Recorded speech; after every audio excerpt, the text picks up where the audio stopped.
और मैं हूं आपके साथ पवन पांडे। हमारे खास शो धर्म संसद में आप सभी दर्शकों का स्वागत है। तो दर्शकों, ये खास शो आस्तिकों और नास्तिकों दोनों के लिए है। आप में से जो भगवान में आस्था नहीं रखते उनको मेरा प्रणाम, और जो रखते हैं उनको राम राम। तो शो में हम हमारी दुनिया के सबसे ज्वलंत विषयों धर्म, संस्कार, पाप पुण्य को लेकर संवाद करेंगे और इनसे जुड़ी हुई अनेक जिज्ञासाओं को सॉल्व करने की कोशिश करेंगे। साथ ही जानेंगे कि आज का आधुनिक युवा भगवान को कैसे महसूस कर सकता है। दर्शकों, आज धर्म को लेकर बहुत विविधताएं हैं, यानी कि वैरायटीज हैं। कोई कहता है कि एक लोटा जल चढ़ाओ, कोई कहता है नाम जप कीजिए, कोई कहता है कि तीर्थ यात्रा पर जाइए, तो कोई कहता है कि गंगा स्नान करने से आपको भगवान की कृपा मिलेगी। तो ऐसे में धर्म से जुड़े हुए तमाम सवालों पर हमारा मार्गदर्शन करने के लिए हमारे स्टूडियो में प्रसिद्ध संत जूना अखाड़े के महामंडलेश्वर स्वामी उमाकांतानंद जी महाराज पधारे हैं। महाराज जी के चरणों में कोटि कोटि नमन। दास पवन पांडे का और न्यूज 24 पर बहुत स्वागत है महाराज जी आपका। धन्यवाद पवन जी। तो महाराज जी से धर्म संसद में सबसे पहला सवाल, सबसे पहले महाराज जी दर्शकों के लिए किसी एक आसान उदाहरण से संक्षेप में ये बताइए कि वो भगवान के अस्तित्व को, उनकी उपस्थिति को कैसे महसूस करें और कैसे उनकी कृपा प्राप्त करें। महाराज जी देखिए, ईश्वर की उपस्थिति महसूस हो या ना हो जी, ईश्वर तो है ही। कई बार हम सब जितने मनुष्य हैं वो सोचते हैं कोई चमत्कार हो जाए, कोई ऐसा चीज दिखाई दे जाए जो मानव क्षमता से ऊपर हो, तो इसलिए उसको हम अद्वितीय चमत्कारी कहते हैं, तब मानते हैं कि ईश्वर है। लेकिन अगर विचार किया जाए, जिन चीज़ों के लिए वैज्ञानिक शोध कर रहे हैं जी, जिन चीज़ों को हम लौकिक या अलौकिक कहते हैं, क्या लौकिक चीज़ों को भी मनुष्य बना पाएगा? इतने रंग बिरंगे फूल हैं जी, एक फूल बनाना मनुष्य के बस की बात नहीं है। और इतने तरह के जीव जंतु हैं, बैक्टीरिया, वायरस हैं, जिस सत्ता ने, अब वो ईश्वर कैसा है, कौन है या नहीं है, ये विचारणीय प्रश्न है। परंतु कोई तो ऐसी सत्ता है जिसके द्वारा ये पूरी सृष्टि बनती है जी, सृष्टि का संचालन होता है और इसका पालन पोषण होता है, जिसमें हम सब जी रहे हैं और अपने अपने तरीके से हमारा जीवन चल रहा है। तो निश्चित ही कोई शक्ति है, उसी शक्ति को हम ईश्वर, परमात्मा, जी, भगवान इन नामों से जानते हैं। जी, तो जब चमत्कार हो जाए या ऐसा सामने कोई हमें दिखाई दे तभी हम माने कि ईश्वर है, इसकी ज़रूरत नहीं है। हमारी सांसें चल रही हैं तो क्या हम चला रहे हैं? रात को जब हम सो जाते हैं तो हमारी धड़कन चलती है, उसे चलाने वाला और सारी व्यवस्था बनाने वाला, हमें स्वप्न दिखाने वाला, हमारे अपने इस अस्तित्व से बाहर कोई तो है जी, जो है। और महाराज जी उसकी कृपा प्राप्त करने के लिए जी, एक आदमी जो ऑफिस गोइंग है, 9 से सुबह 9 बजे उठकर ऑफिस चला जाता है, शाम को घर आता है, समय बहुत नहीं है उसके पास कि वो बैठ के तपस्या कर पाए, बैठ के बहुत देर अनुष्ठान कर पाए, वो उस परम सत्ता की कृपा कैसे प्राप्त करे, उसकी कोई आसान विधि बताइए। देखिए, भारतीय संस्कृति और सनातन धर्म अगाध ज्ञान का भंडार है, और ईश्वर की कृपा पाना, पहले तो ये समझना कि ईश्वर है और ईश्वर से हमारा कोई संबंध है। जी, तो हमारे शास्त्र कहते हैं कि ईश्वर अंश जीव अविनाशी, चेतन अमल सहज सुखराशि। हम सब जितने भी प्राणी हैं, केवल मनुष्य ही नहीं, ईश्वर के ही अंश हैं। अर्थात एक अंश में हम ईश्वर के अवतार हैं। हर जीव, क्योंकि वही चेतना, वही शक्ति जो परम है, जो कण कण में व्याप्त है, जो परमात्मा है, वही जीव के अंदर भी छोटे रूप में विद्यमान है। अब जीव को, अर्थात हमें, मनुष्य को जी, अपने ईश्वर को समझना है और उनकी कृपा पानी है, जी, तो देखना ये चाहिए कि कृपा रुकी कहाँ है। जी, हंसी के रूप में कहेंगे तो बहुत तरह के ऐसे लोग भी आए जो कृपा रुकती थी, जी, जी, और वो समोसा खिला के भी कृपा को जी, बराबर करते थे। जी, तो कृपा रुकी कहाँ है? तो शास्त्र और संत ये कहते हैं कि कृपा रुकती है विकारों के कारण। योग जीव और ब्रह्म के मिलन का नाम है, और योग दर्शन कहता है योगश्च चित्त वृत्ति निरोधा। चित्त पे उठने वाली जो वृत्तियां हैं उनको रोक दिया जाए तो हम अपने आत्म स्वरूप में पहुंच जाएंगे। अब सरल भाषा में कहें कि हम अपने विकारों को, संकीर्ण स्वार्थपरता को कम कर लें तो ईश्वर की कृपा अपने आप हो जाएगी। और दूसरी बात, हम उनको सुमिरन करें और कनेक्शन उनसे बनाए रखें तो कृपा होगी। तो महाराज जी, धर्म संसद में अगली जिज्ञासा आस्तिक नेचर के दर्शकों के लिए, जिनकी आस्तिक प्रवृत्ति है।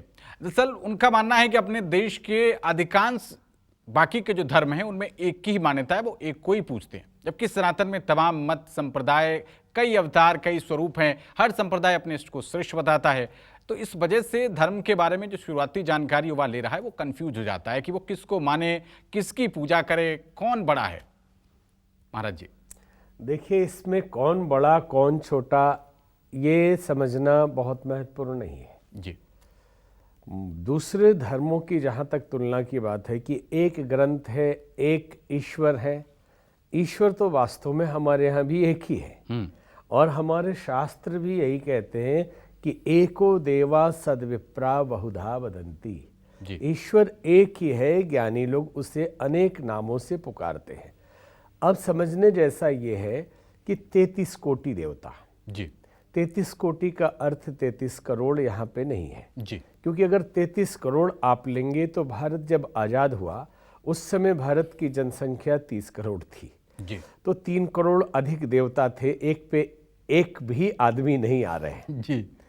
और आप सब अपने अंतःकरण में जरा ये विचार करिएगा कि अगर 33 करोड़ देवता होंगे तो 500-600 देवताओं का नाम भी अगर आप बता दें तो हम मान जाएंगे। बिल्कुल नहीं है जी। 33 ये जो रुद्र है, वसु है, वरुण है, इन सब को मिला के 33 है जी। ये है 33 टाइप्स जी ऑफ देवता, नॉट गॉड। अच्छा, परमात्मा के 33 टाइप्स या 33 करोड़ नहीं है बल्कि देवता के एक टाइप है। और देवता शब्द को भी समझ लेना चाहिए कि जिससे हमें कुछ मिलता है, जो देता है कुछ, उसको देवता शब्द प्रयोग किया गया। मनुष्य भी अगर किसी को देता है तो हम कहते हैं कि आप तो देवतुल्य है, देवता है जी। अब कुछ शब्द है जिसमें हम भ्रमित होते हैं सनातनी, देवता, परमात्मा, ईश्वर, भगवान, अवतार। जी। परमात्मा ही ईश्वर है, परमात्मा। अब जैसे अणु और परमाणु आप कहते हैं, सेम वही है कि the source of all energy, real source जो है वो परम अणु है। ठीक है, हर वस्तु का वो जीव हो निर्जीव हो, वैसे ही परम आत्मा जो है जी। सूक्ष्मतम, तम के सूक्ष्मतम छोटा हो गया, छोटा से छोटा जो है उसी का स्वरूप पूरा ब्रह्मांड है जी। तो परम आत्मा है, उसी को हम ईश्वर कहते हैं। अलग अलग कारण से अलग अलग नाम बने। आपने एक प्रश्न किया कि अलग अलग संप्रदाय के लोग भिन्न भिन्न इष्ट की पूजा करते हैं और कहते हैं बड़ा कौन छोटा कौन। जब ईश्वर एक ही है, सर्वव्यापी है, न्यायकारी है, सर्वद्रष्टा है, अव्यक्त है, उसे बताया नहीं जा सकता। जो बताने की कोशिशें होती है वो बेकार है। उनके बारे में बोल सकते हैं, ईश्वर को हम बता नहीं सकते, वो अनुभव का विषय है। गूंगे केरी सरकरा, गूंगे को अगर मिठाई खिला दें और पूछें कि कितना मीठा है तो बस वो कहेगा कि खा लो, इशारा करेगा खा लो तो समझ में आ जाएगा जी। तो ईश्वर को जाना जाता है, बताया नहीं जाता है। अवतार वही ईश्वरीय चेतना मनुष्य में या अलग प्राणी में अधिक रूप में प्रकट होती है, विशेष कार्य के लिए, धर्म की स्थापना के लिए, अधर्म को संतुलित करने के लिए, तो उसको हम अवतार कहते हैं जी। देता है कोई तो देवता कहते हैं। मूल ऊर्जा जब कार्य करती है जी। ये थोड़ा अटपटा सा लग सकता है लेकिन नास्तिक आस्तिक दोनों के लिए है जी। कि सृष्टि का बनने का जब क्रम शुरू होता है, कोई वहां आदमी नहीं बैठा है जो दिमाग लगा रहा है जी। एक बहुत विराट सिस्टम है, वो परमात्मा हम उनको कहते हैं। और आदमी के आंखों से, क्योंकि आंखें खराब हो जाएं तो कुछ नहीं दिखता जी। और दबाएंगे तो 3-3, 4-4 दिखने लगेगा जी। चश्मा लगाएंगे तो कुछ और दिखाई पड़ने लगेगा, माइक्रोस्कोप लगाएंगे तो और बैक्टीरिया वायरस दिखने लगेंगे। ठीक वैसे ही परमात्मा को समझना बहुत मुश्किल है। तो जब सृष्टि का क्रम शुरू होता है तो उस प्रोसेस को, उस प्रक्रिया को हम ब्रह्मा कहते हैं। जी। The process of creation is Brahma. कोई आदमी वहां नहीं बैठा है। ठीक। The process of continuation of this universe is Vishnu. जब दुनिया बन जाती है और चलती है सिस्टम में, उस प्रक्रिया को, प्रोसेस को हम विष्णु कहते हैं। कहते हैं पालनहार है विष्णु भगवान। कोई वहां पर स्वरूप नहीं है, कोई आदमी नहीं, सिर्फ प्रोसेस है। हाँ, सिस्टम है, शक्ति पावर है, वो जी, एनर्जी है। उसके बाद जब फिर से डिजॉल्व होने लगता है, डिजॉल्व होने का मतलब नष्ट होना नहीं होता है, क्योंकि ऊर्जा नष्ट नहीं होती, रूपांतरित होती है। जी। लय में सृष्टि चल रही है और लय जब विशेष रूप से पुनः नए लय में जाने की प्रक्रिया में आती है तो उसी को प्रलय कहा जाता है। जी, ठीक। तो महाराज जी आप कह रहे हैं वहां पर कोई स्वरूप नहीं है, लेकिन हम तो मंदिरों में देखते हैं कि ब्रह्मा विष्णु महेश के स्वरूप होते हैं। ब्रह्मा विष्णु महेश ये हमने माना है और कुछ संतों ने दर्शन किया। जैसे गोस्वामी तुलसीदास जी लिखते हैं कि जाके हृदय भगति जस प्रीति प्रभुतः प्रकट सदा तेहि रीति। जिसके मन में, हृदय में जैसा इमेजिनेशन होगा, जो परिकल्पना होगी, वही निराकार परमात्मा उसी रूप में उसको दर्शन देगा।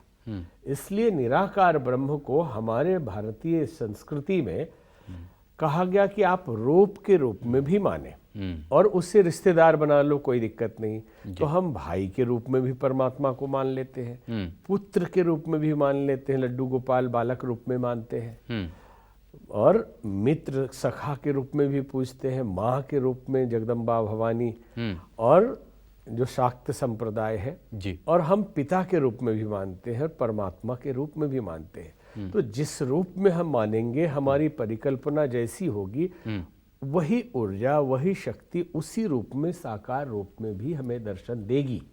तो महाराज जी फिर तो ये बात थोड़ी सी दूसरी तरफ जा रही है, क्योंकि आप कह रहे हैं कि काल्पनिक रूप से माना जाता है, तो भगवान राम काल्पनिक हैं? नहीं, भगवान राम अवतार है। नहीं, ये भगवान राम अवतार। हाँ जी, फर्क है। तो ये फर्क अभी हमने जो बताया कि परमात्मा देवता देने वाली शक्तियों को जी, जब हम लाइव रूप से एनर्जी लाइव परफॉर्म करती है तो उसको हम कोई नाम देते हैं। जैसे इलेक्ट्रिसिटी से फ्रिज चलता है तो उसमें सामान हम ठंडा करते हैं। हम नहीं कहते कि बिजली में सामान ठंडा कर रहे हैं जी, हम कहते हैं फ्रिज में सामान ठंडा कर रहे हैं जी। इलेक्ट्रिसिटी से एसी चलती है जी, तो हम नहीं कहते कि इलेक्ट्रिसिटी से हमें कमरे में ठंडक मिल रही है, ठीक। हम कहते हैं कि एसी से ठंडक मिल रही है। बिल्कुल। हीटर से, इलेक्ट्रिसिटी से हीटर चलता है तो गर्मी मिलती है, तो हम नहीं कहते कि बिजली से गर्मी मिल रही है, हम कहते हैं हीटर से गर्मी मिल रही है। तो एनर्जी से दुनिया चल रही है। जब वही एनर्जी बुद्धि के रूप में काम करती है तो हम उसे गणपति का नाम देते हैं जी। जब वही एनर्जी विवेक या वाणी के रूप में काम करती है तो हम सरस्वती उसका नाम देते हैं, ठीक। वही एनर्जी जब मनी पावर के रूप में काम करती है, पैसे के रूप में, ताकत के रूप में, ठीक, तो हम उसको लक्ष्मी कहते हैं। और वही जब मसल पावर के रूप में काम करती है, वर्चस्व के रूप में, तो हम उसको दुर्गा कहते हैं। और रूप अलग अलग संतों ने इन रूपों के दर्शन किए हैं।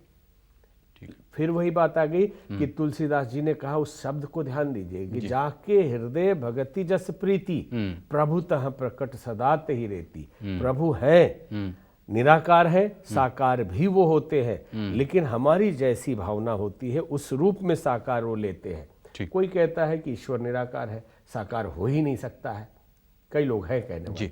तो हमारा प्रश्न उनसे यही होता है कि ईश्वर सर्वशक्तिमान है या नहीं? तो कहते हैं, तो अगर सर्वशक्तिमान है तो ये कैसा सर्वशक्तिमान है जो अपनी मर्जी से प्रकट भी नहीं हो सकता और अब वो निराकार ही रहता है? उसकी मर्जी वो साकार रहे या उसकी मर्जी वो निराकार रहे।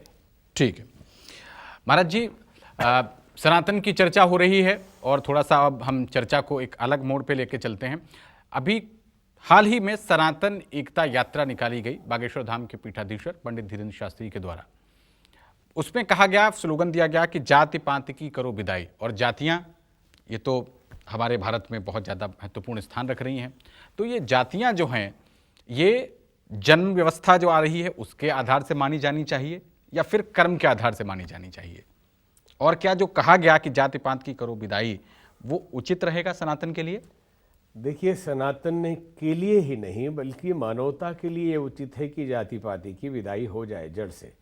भारतीय संस्कृति ही नहीं, मानवता के लिए सबसे बड़ा कोढ़ और खाज है उसमें, तो वो भारत की जाति व्यवस्था है। और भारतीय संस्कृति में वैदिक काल से, प्राचीन काल से इतिहास उठाकर आप देख लेंगे, कहीं भी जाति व्यवस्था है ही नहीं। पूरे ग्रंथों को पढ़ ले, आप इतिहास को देख लें, वहां पे वर्ण व्यवस्था है, जाति कहीं नहीं है जी। और वर्ण व्यवस्था को आज तथाकथित जातियों को हवा देने वाले क्षेत्रीय छुटभैया नेता लोग अपना अस्तित्व बचाए रखने के लिए उस जाति के जहर को जिंदा रखना चाहते हैं। महाराज जी, कुछ लोग इस पर प्रश्न करते हैं कि जैसे आपने कहा, तो रामचरितमानस पढ़ते हैं तो उसमें कहते हैं कि कोई एक धोबी जाति का एक व्यक्ति था, तो वर्ण में धोबी नहीं आता, लेकिन रामचरितमानस में ऐसा आता है कि धोबी जाति के व्यक्ति ने अपनी पत्नी से ऐसा ऐसा कहा कि तुम चली गई थी, रात भर बिता के आई हो, मैं तुमको स्वीकार नहीं करूंगा। देखिए, वर्ण में धोबी आता है या नहीं, रामचरितमानस कब का लिखा हुआ है? संवत 1631 जी। करऊं कथा हरिपद धरी शीशा। 1631 ईस्वी, बहुत ज्यादा दिन नहीं हुआ है। जी जी। वो एक ग्रंथ है, एक भक्त के द्वारा लिखा गया है जी इंटरप्रिटेशन ऑफ वाल्मीकि रामायण। जी तो कम रामायण लिखा गया, जी कृतिवास रामायण लिखा गया, आध्यात्म रामायण लिखा गया, अपने अपने भक्तों के भाव उस समय के सामाजिक परिवेश को देखते हुए लिखा गया। मूल वाल्मीकि रामायण में तो कहीं जाति का वर्णन नहीं है। और अगर वैदिक काल में जाते हैं, वहां जाति का वर्णन नहीं है। जी। तो वो जो वर्ण व्यवस्था है उसको फिर हम माने और वो कर्म आधारित रखें या जन्म के आधारित? देखिए, या शब्द का प्रयोग होना ही नहीं चाहिए, जो है वो है। जी। वर्ण व्यवस्था हमारे भारतीय संस्कृति के रीढ़ के कुछ स्तंभ में से है। जी। पूछा जाए कि भारतीय संस्कृति के आधार क्या है, तो कर्म फल, ईश्वर में विश्वास, 4 आश्रम व्यवस्था और वर्ण व्यवस्था जी। और पुनर्जन्म, यही 4-5 चीजें भारतीय संस्कृति और सनातन धर्म का मूल है। जी। तो वर्ण व्यवस्था मनुस्मृति हो या भगवत गीता हो, जी। भगवान कृष्ण भगवत गीता में कहते हैं, चातुर्वर्णम मया सृष्टवा गुण कर्म विभागसा। गुण और कर्म के हिसाब से जी। हमने 4 वर्णों की व्यवस्था की। कई लोग मनुस्मृति पे आक्षेप लगाते हैं कि मनुस्मृति में जाति व्यवस्था है। नहीं, वर्ण व्यवस्था है। और यहां तक वर्णन है कि एक वर्ण गुणों के कारण दूसरे वर्ण में माने जाएंगे। कर्म के आधार पर वर्ण व्यक्ति बदल सकता है। शूद्र वर्ण में भी अगर पैदा आप हो गए हैं जी, तो आप कर्म अगर ब्राह्मण का है तो आपका वर्ण ब्राह्मण है। और अगर जैसे मैं पांडे हूँ, हाँ, मेरे माता पिता अभी मुझे ब्राह्मण कहा जाता है, अगर मैं ऐसे समाज में और हमारे संविधान के मुताबिक भी जो जुर्म वाले काम हैं, चोरी करना, जुआ खेलना, माताओं बहनों का अपमान करना, उनको छेड़ना, इस तरीके के कर्म करता हूं, तो फिर मैं शूद्र में गिना जाऊं? नहीं, अब पहले बात ये भी ध्यान रख ले, यहाँ पे एक गलत फहमी है। जी। शूद्र का मतलब चोरी करना नहीं, शूद्र का मतलब जुआ खेलना नहीं, जी। शूद्र का मतलब सेवा भाव से कर्म करना। अच्छा, मतलब शूद्र भी खराब नहीं, खराब नहीं है। अब यहीं पे समाज में भ्रम है कि शूद्र को नीच मान लिया गया, चोरी कर रहा है, जुआ कर रहा है, गलत क्राइम कर रहा है, वो शूद्र है। नहीं, राजपुत्र भी चोर हो सकता है, वो अलग बात है, और दंड उसको उसके हिसाब से, उसमें वर्ण का लेना देना ही नहीं। बिल्कुल। एक वैश्य पुत्र भी चोर हो सकता है और जुआरी हो सकता है। महाभारत के उतने बड़े पवित्र कुल के कुरुवंशी भी जुआरी हो सकते हैं और पत्नी को दांव पे लगा सकते हैं। तो क्या वो शूद्र हो गए? जी। नहीं हुए। शूद्र, ब्राह्मण, क्षत्रिय, वैश्य कोई बड़ा छोटा नहीं। कार्य को बाद के अभी के काल में हमने कार्य के हिसाब से बड़ा छोटा मान लिया। अब आपको एक घटना बताएं। जी। पहली बात तो ये कि कर्म के हिसाब से और गुण के हिसाब से होता है। ठीक है। मायावती जी को आप शूद्र मानते हैं या क्षत्रिय मानते हैं? भारतीय संविधान के हिसाब से तो अभी वो शूद्र में ही शूद्र में मानेंगे, क्योंकि भारत में इतनी बड़ी गड़बड़ी है कि नाम जाति पाति होना नहीं चाहिए। सेकुलर देश है। नौकरी के लिए जाइए तो जाति भरिए, जी। स्कूल में जाइए तो जाति भरिए। ये सब कमियां दूर हो जानी चाहिए। केवल नारे लगाने से नहीं होगा कि जात पात की करो विदाई, जी। जड़ से इसको उखाड़ना पड़ेगा कि नौकरी में ना हो जात पात, स्कूल में जात पात ना हो। लेकिन ऐसे तो महाराज तो जी फिर अभी- पूरा संवैधानिक ढांचा बदल नहीं, जाएगा। संवैधानिक ढांचा नहीं बदलेगा जी। संवैधानिक ढांचा हम बिगाड़ रहे हैं। अगर हम सेकुलर हैं तो केवल संप्रदाय के लिए नहीं, हर मानव को बराबर अधिकार मिलना चाहिए। सामाजिक दृष्टि से भी संविधान तो कह ही रहा है, संविधान थोड़े बोल रहा है कि जाति पाति आप करिए। नहीं, संविधान के हिसाब से ही वो SC ST कैटेगरी बनी। नहीं, कैटेगरी कौन बना रहा है? उसमें संविधान हमारे नीति निर्माता। पिछड़ा, देखिए संविधान में है कि जो पिछड़े हुए हैं आर्थिक दृष्टि से, उसमें अब आप सिलेक्ट करते हैं कि कौन पिछड़े हुए हैं, तो आप SC ST ये वो आप बनाते हैं, संविधान नहीं बनाता। संविधान अधिकार देता है कि जो पिछड़ रहे हैं उनको बराबर के अधिकार में, बराबर की रेस में लाइए। उसके लिए आपको आरक्षण देना है या नहीं देना है या क्या करना है, वो नहीं कहता कि आप जाति जाति में अलग अलग करके इनको आप बांटिए। हमारा मुद्दा जो चल रहा था, जो बताना था जी कि वर्ण के हिसाब से होता है और वर्ण पैदाइशी नहीं होता। ठीक। वेद कहते हैं कि ब्राह्मणों मुखमासीद बाहु राजन्या, जो लोग शूद्रों के मन में भर दिया गया है कि चोरी करना और गलत करना ये शूद्र हमको मान लिया गया, हमें नीचा कर दिया गया, नीचे बिठा दिया गया, एकदम नहीं।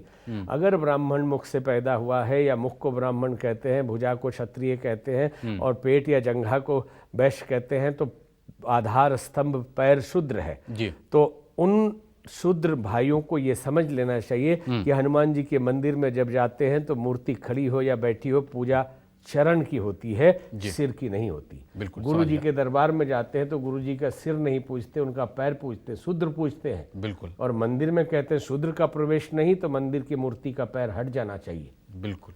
और डॉक्टर का बेटा बिना MBBS किए डॉक्टर नहीं हो सकता, और इंजीनियर का बेटा बिना इंजीनियरिंग पढ़े इंजीनियर नहीं हो सकता। तो ब्राह्मण का बेटा बिना वेद पढ़े, बिना ज्ञान हासिल किए ब्राह्मण कैसे हो जाएगा? और मायावती शासन करती हैं तो वो क्षत्रिय हैं, शूद्र नहीं है। बिल्कुल। तो महाराज जी, आपने कहा कि जाति को लेकर जातियां खत्म हो जानी चाहिए। धीरेन्द्र शास्त्री की बात को आपने भी इंडोर्स किया। धीरेन्द्र शास्त्री की जब ये पदयात्रा निकली और जाति खात्मे की बात कही गई, तो उस वक्त भीम आर्मी, जो कि दलित संगठन कहा जाता है, उनकी तरफ से सड़कों पर उतरकर प्रदर्शन किया गया। मुस्लिम संगठन या मुस्लिम तबके का कोई व्यक्ति नहीं आया, जिसको सनातन के लिए सबसे बड़ा चैलेंज माना जाता है।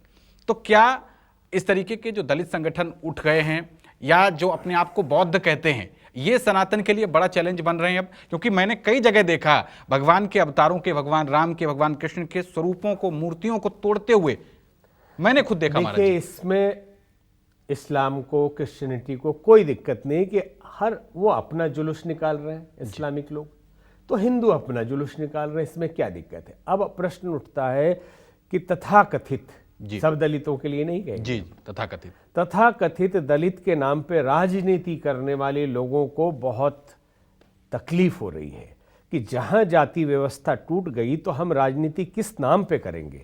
जब ऊंच नीच का भेदभाव ही मिट जाएगा, एकता समता से जीने लगेंगे, मानव मात्र एक समान, एक पिता के सब संतान हो जाएंगे, तो हम किसकी राजनीति करेंगे? अभी तो हम कर रहे हैं कि तुम्हें दबाया गया है, कुचला गया, हम तुम्हारे नेता, शासन हमसे कराओ, वोट हमें दो, हम राजा बन के राज करेंगे, तो हमारी सेवा करते रहना।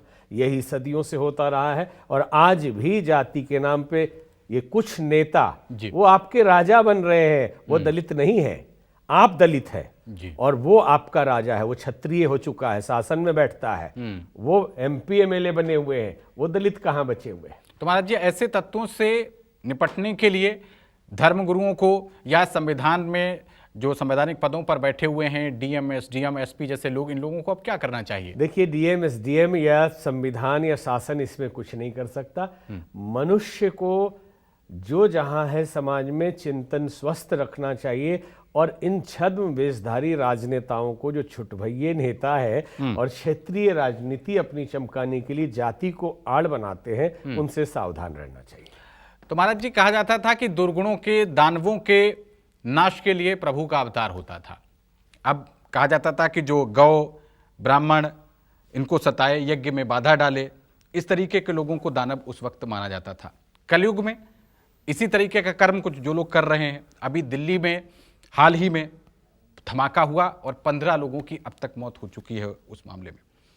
और वो व्यक्ति जिसने धमाका किया, वो बाकायदा वीडियो बनाकर उस चीज को जस्टिफाई कर रहा है। अब तक कह दिया जाता था कि अशिक्षा की वजह से लोग भटक जाते हैं। वो एमबीबीएस डॉक्टर था, फ्लुएंट इंग्लिश में बात कर रहा था, उसके पास ना पैसे की कोई कमी थी, ना उसके परिवार को कोई सताया गया था, किसी भी तरीके का उसके साथ अत्याचार नहीं हुआ था, लेकिन उसके बावजूद भी उसने आकर मानवता पर इतना बड़ा प्रहार किया। 15 मानवों की उसने हत्या कर दी, जिसमें कई मुस्लिम भाई भी शामिल हैं। तो क्या उसको दानव की श्रेणी में गिना जाए, और क्या ऐसे ही दानवों के लिए कल की अवतार होगा? देखिए, जिनके यह आचरण भवानी, उनको हर युग में आप दानव माने। मान ही मात पिता नहीं देवा, साधु सन करवा वही सेवा। ये तो एक बात हो गई जी। अब जहां तक बात है, पूरे मानवता के लिए ये खतरा है, लेकिन एक विचारधारा है, जिस विचारधारा के मूल में ही है कि ईश्वर एक ही होता है, जिसे अल्लाह कहा जाता है। उसको ईश्वर भी नहीं कह सकते आप। अगर कोई ईश्वर कहता है तो वो दूसरे को पूज रहा है, और दूसरा हो ही नहीं सकता। ऐसे लोगों का नाश कर देना चाहिए। जहां विचारधारा ही ऐसी हो, निश्चित है कि सभी उस संप्रदाय को मानने वाले अनुयायी ऐसे नहीं हैं जी। लेकिन अगर ग्रंथों में ही दिक्कत है तो ऐसे लोग पैदा होते रहेंगे। इसलिए इस विचारधारा पे उन लोगों को भी चिंतन करने की जरूरत है कि जब ये विचारधारा उत्पन्न हुई तो किस कारण से हुई। आज के पूरे वैश्विक समाज में ऐसे विचार रखने वालों के लिए कोई स्थान नहीं होना चाहिए। और महाराज जी, क्या ऐसे ही लोगों को दानव मान के कल की अवतार होगा? अब कल की अवतार पे हम आपको एक बात कहें जी, क्योंकि एक पॉडकास्ट में हमने कहा भी, जी, आप कल की पुराण पढ़ेंगे तो कल की पुराण में जो वर्णन आता है कि संभल में विष्णु यशा के नाम के घर में कल्कि का निष्कलंक अवतार होगा, और सफेद घोड़े पे आएंगे और बहुत तेज धार वाले तलवार को लेकर वो चलेंगे, और समस्त बुद्धिवादियों को, बौद्धों को काटते हुए, ऐसे शब्द प्रयोग है उसमें, बौद्धों को, हाँ बौद्धों को शब्द प्रयोग है उसमें जी, और फिर धर्म की स्थापना करेंगे, और 7 चिरंजीवी उनके साथ देने के लिए रहेंगे, जिसमें अश्वत्थामा पहले मिलेंगे, और फिर कृपाचार्य हैं, हनुमान जी हैं, ये लोग सब उनके सहयोग में। हमारी अपनी मान्यता है जी, ये शास्त्र तथाकथित शास्त्र विरुद्ध हो सकता है जी, और हम, लेकिन हमारे गुरु के आदेश के अनुसार है और तर्क युक्त है। आप इस पे चिंतन केवल करें। जी, चिंतन ये है कि हमने एक हाइपोथेटिकल एक थॉट बनाया कि भगवान से असुर ने कहा कि जब जब मैं रावण और कंस बन के आया तब आपने राम और कृष्ण बन के मेरा संहार कर दिया। अब मैं स्थूल रूप में नहीं आने वाला, सूक्ष्म रूप से मैं आऊंगा और हर आदमी के अंदर समा जाऊंगा, उसके दिमाग में बुद्धि ही खराब कर दूंगा। शरीर मनुष्य को होगा लेकिन वो आदमी आदमी नहीं रहेगा, राक्षस हो जाएगा, उसका आचरण असुर जैसा होगा। अब दुनिया से असुरों का नाश करने के लिए प्रभु आप क्या करेंगे? आप दुनिया को खत्म नहीं कर सकते क्योंकि आपको बहुत प्रेम है। तो प्रभु हंसे और वो उन्होंने कहा कि मैंने भी तुमको भी मैंने ही बनाया है, तो मेरे पास तुमसे अधिक बुद्धि है, मैं भी सूक्ष्म रूप में जाऊंगा और एक संत के माध्यम से, अलग अलग संतों के माध्यम से सद्विचार के रूप में मैं निकलूंगा और किसी व्यक्ति के अंदर समा जाऊंगा। भीतर ही भीतर देवासुर संग्राम होगा और मैं तेरा नाश कर दूंगा। धर्म की स्थापना होगी, अधर्म का नाश हो जाएगा, आदमी बदल जाएगा। अब कल की अवतार यही है, कल की अवतार। क्योंकि अगर घोड़े पे आएगा, मिसाइल के जमाने में घोड़े पे कल की कैसे आएगा? पहला प्रश्न हमारा है जी। आज केमिकल वेपन के जमाने में तलवार क्या कर लेगा?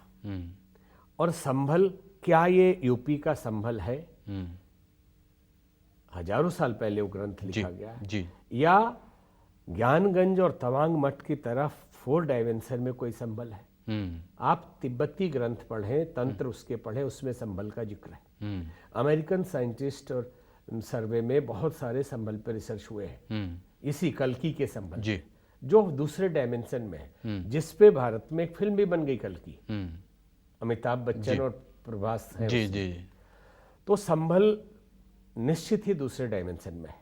ये उत्तर प्रदेश वाला संभल नहीं है, ये अभी विचार नहीं है, हम अभी सीधे कंफर्मेशन नहीं कह सकते कि है, ये भी हो या सकता है, नहीं है, ये भी हो सकता ये है, भी हो सकता है, लेकिन स्थूल दृष्टि से वो नहीं है। जी, क्योंकि हमारा मानना है कि इस बार का वो जो संग्राम रहा है पहले, जी, अयोध्या से लेकर श्रीलंका तक का था। इसलिए आक्रमण अयोध्या से श्रीलंका तक, रावण तक हुआ। दूसरा संग्राम मथुरा से लेके द्वारका तक था, जी तो भगवान कृष्ण की लड़ाई उतने ही बीच में रही। जी और ये ब्रह्मांडीय संग्राम है, ये वैश्विक संग्राम है, पूरी दुनिया की लड़ाई है। अब कई संत कहते हैं कि भारत पवित्र भूमि है, इसलिए भगवान यहीं अवतार लेते रहते हैं। तो एक बच्चे ने कह दिया, तो क्या अधर्म यहीं ज्यादा होता है जो यहीं अवतार लेते रहते हैं? अमेरिका में कोई अधर्म कभी नहीं होता? होता है, इस कलयुग में सब जगह होता है। इसलिए ये जो कल की अवतार है पूरे विश्व को बदलने के लिए आ चुके हैं, और 7 चिरंजीवी उनकी सेवा में लगे हुए हैं। राजनीति का छद्म मिटाने के लिए कृपाचार्य लगे हैं, दिखाई नहीं दे रहे हैं। कल के अवतार हो चुका है, हो चुका है, वो दिखाई पड़ने वाला नहीं किसी को। जी 7 चिरंजीवों के कर्तृत्व आपको दिखाई देंगे। ठीक।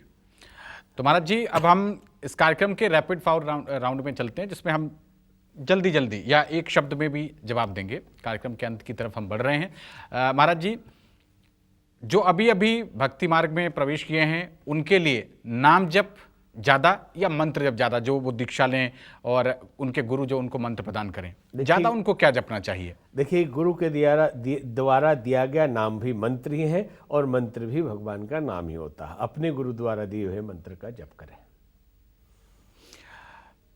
भारतीय नागरिकों के लिए महाराज जी संविधान पहले आए या कोई धार्मिक ग्रंथ जैसे गीता, रामायण या मनुस्मृति? देखिए, भारतीय नागरिकों के लिए संविधान एक व्यवस्था है देश चलाने के लिए, और शास्त्र जीवन चलाने के लिए। दोनों जरूरी है महाराज जी। बाकी कई धर्मों में अगर भगवान का, उनके इष्ट का, उनके जो पूजनीय हैं उनका अपमान होता है तो वहाँ ईश निंदा का एक कानून है। हमारे यहाँ मंत्री रह चुके लोग रामचरितमानस जैसे, मनुस्मृति जैसे पवित्र ग्रंथों को जला देते हैं। क्या सनातन में भी आवश्यकता है इस तरीके का कोई ईश निंदा जैसा कानून आए? देखिए, किसी कानून से किसी की वृत्ति को नहीं बदला जा सकता है, इसलिए सद्विचार उनको देने की जरूरत है। तो महाराज जी, आप न्यूज़ 24 के इस मंच पर आए, आपने इतने सुंदर तरह से एक आसान भाषा में दर्शकों को इतनी महत्वपूर्ण जानकारी साझा की। एक बार फिर से आपको बहुत नमन महाराज जी, और बहुत धन्यवाद आपका न्यूज़ 24 को वक्त देने के लिए। बहुत धन्यवाद, बहुत आशीर्वाद। कोई चीज़ मुझसे ऐसी छूट गई हो और आप भक्तों के कल्याण के लिए अगर कुछ संदेश देना चाहते हो तो आप दे सकते हैं। छुट्टी नहीं है, लेकिन बस यही है कि आप जीवन के महत्व को समझें और जीवन में समय के महत्व को समझें, क्योंकि जीवन का अर्थ होता है समय का अंतराल। ऐसे ही समय न गंवा दे। समय ईश्वर से बड़ा होता है। तो लोग कहेंगे कि ईश्वर से बड़ा कैसे हो जाएगा? तो एक बार ईश्वर न मिले तो तपस्या करके पाया जा सकता है, एक बार समय चला गया वापस नहीं आता। इसलिए समय को जिए, समय पर जिए, और हमेशा रचनात्मक चिंतन रखें। नकारात्मकता अपने जीवन में न आने दें, और जो डर गया समझो मर गया। इसलिए साहस, शौर्य जीवन में अवश्य रखें। तो दर्शकों, महाराज जी ने इतनी सुंदर ढंग से जानकारी दी। अभी भी अगर आपके कोई प्रश्न रह गए हैं तो आप हमारे सोशल मीडिया प्लेटफॉर्म के कमेंट सेक्शन में जाकर अपना प्रश्न लिखें, और आपके उस प्रश्न को हम अपने अगले एपिसोड में यहाँ बैठे धर्माचार्य से उसका समाधान पूछेंगे। आप लोग हमारे साथ जुड़े, बहुत शुक्रिया आपका इस चर्चा को देखने के लिए। नमस्कार, राम राम।